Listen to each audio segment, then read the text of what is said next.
জনগণের কল্যাণের জন্য, জনগণের মুক্তির জন্য রাজনীতি হওয়া উচিত, জনগণের সমস্যা সমাধানের জন্য রাজনীতি হওয়া উচিত।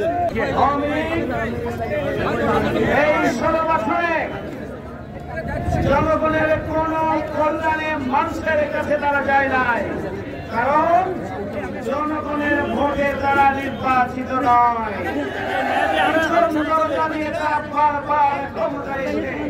বাংলাদেশের মসনদকে তারা কলুষিত করেছে।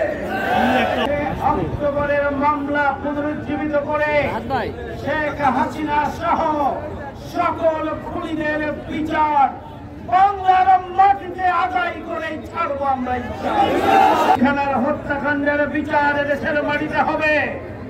শাপলা চত্বরের আলেম ওলামাদের ওপরে গণহত্যা চালিয়েছিল এই সরকার, তাদের বিচারে বাংলাদেশের মাটিতেই হবে।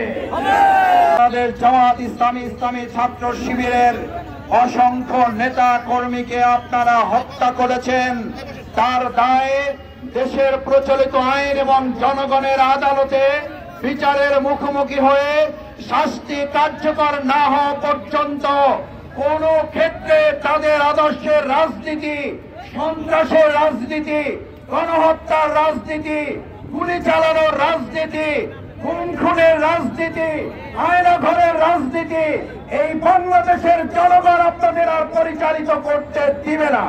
তারা সৎ যোগ্য মেধাবী অফিসারদেরকে হত্যা করে বাংলাদেশকে একটি মেধাহীন রাষ্ট্রে পরিণত করার ষড়যন্ত্রের অংশ হিসাবে 2009 সালের 25 এবং 26 ফেব্রুয়ারি সৎ যোগ্য দক্ষ দেশপ্রেমিক 57 জন সেনা অফিসারকে হত্যা করার মধ্য দিয়ে একটা অন্ধকারের রাষ্ট্র এবং মেধাহীন রাষ্ট্র তৈরি করতে চেয়েছিল। আমরা এভাবে গ্রহণ করব।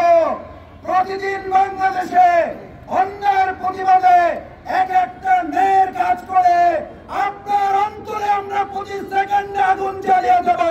যে বাংলাদেশ আমরা পেয়েছি, স্বাধীনতা অর্জন করা যতটা সহজ, সেই স্বাধীনতাকে অর্থবহ করে গড়ে তোলা তার চেয়েও কঠিন।